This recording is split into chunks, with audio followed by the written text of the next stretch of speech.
నమస్తే కేజీఎన్ 9 టీవీకి స్వాగతం. నల్గొండ జిల్లా మర్రిగూడ మండలంలో కుదాబక్షపల్లి గ్రామంలో ట్యూషన్ పాయింట్లో 80వ స్వతంత్ర దినోత్సవం సందర్భంగా రాత్రి సాంస్కృతిక కార్యక్రమాలు ఆటపాటలతో ఘనంగా నిర్వహించారు. ట్యూషన్ బృందం ఉపాధ్యాయులు బొమ్మరగోని మనీషా, సింధు, శిరీష, కుమార్, బొడ్డుపల్లి లింగస్వామి క్రీడలు, డాన్స్లతో విజేతలకు బహుమతులు అందజేసిన ట్యూషన్ బృందం ఈ కార్యక్రమంలో డ్రగ్స్ గురించి చాలా చక్కగా ఆటపాటలతో నటించి విద్యార్థులకు సౌత్ ఆఫ్రికా మిద్దే లింగస్వామి గౌడ్ అభినందించారు. ఈ కార్యక్రమంలో మాదగోని నాగరాజు, మైలారపుగిరి, బుర్కల రాములు, ఊరిపక్క యాదయ్య, వార్డు మెంబర్ నర్సింగ్ గణేష్, మైలారపు రాజు, యువనాయకుడు దూసరి శివ, 10th క్లాస్ మంచి మార్కులు సాధించిన మాదగోని మణికంఠకు నగదు బహుమతి అందజేశారు. ఈ కార్యక్రమంలో గ్రామ ప్రజలు, యువకులు పెద్ద ఎత్తున పాల్గొన్నారు. కార్యక్రమానికి సహాయ సహకారాలు అందించిన మిద్దె లింగస్వామి గౌడ్ కు ప్రత్యేక ధన్యవాదాలు తెలిపారు.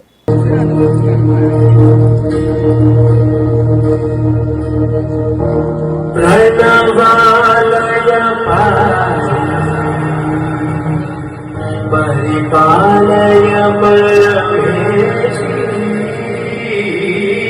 కమలాలయ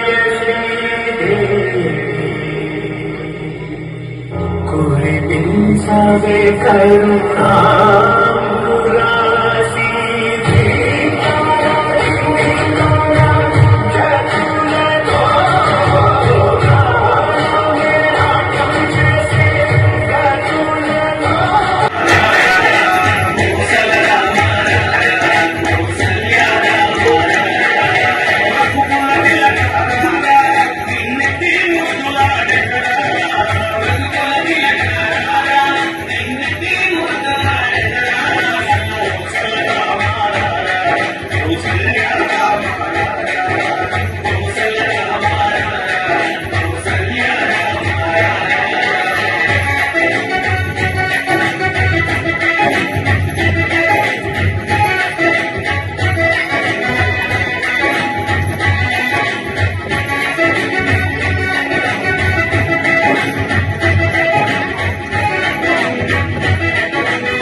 మంచి చదువులు చదివి గొప్ప స్థాయికి వెళ్ళాలి నాయన, వెళ్ళి ఆడుకోనాయన.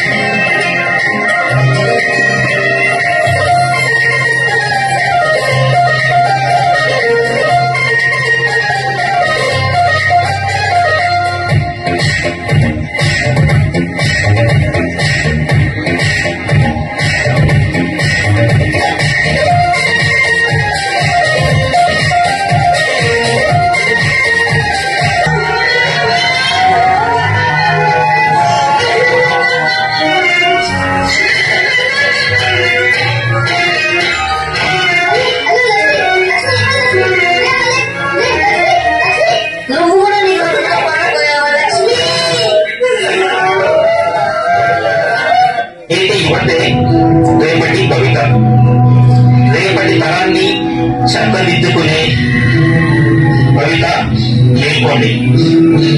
సమాజ అభివృద్ధి వైపు, సమాజ శ్రేయస్సు కొరకై అడుగులు వేయండి. భవిష్యత్తు మనది, మన చేతుల్లో ఉంది, కాపాడుకుందాం.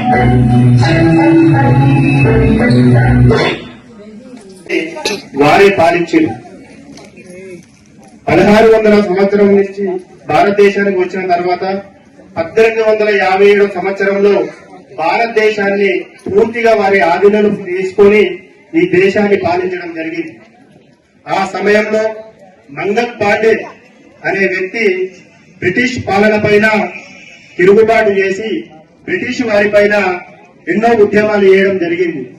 ఆ తర్వాత కాలక్రమేణా 1857 సంవత్సరం నుంచి 1947 సంవత్సరం వరకు కూడా ఎన్నో ఉద్యమాలు చేయడం జరిగింది.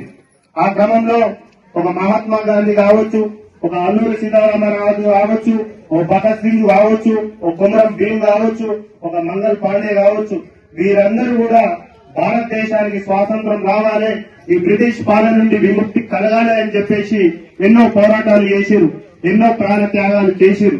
అదే విధంగా ఎన్నో ప్రాణ త్యాగాల ఫలితంగా, ఎన్నో ఉద్యమాల ఫలితంగా 1947 ఆగస్టు 15వ తారీఖు నాడు బ్రిటిష్ పాలన నుండి దేశంగా పాలించుకోవడం జరిగింది. ఆ రోజు నుంచి ఈ రోజు వరకు మరి దేశం ఏ విధంగా అభివృద్ధి చెందింది, ఎంతవరకు చదువుకొని ఈ భారతదేశాన్ని దినదినవృద్ధి చేయడంలో ఎవరు ఎంత కీలక పాత్ర పోషించారంటే దేశం ఇప్పుడు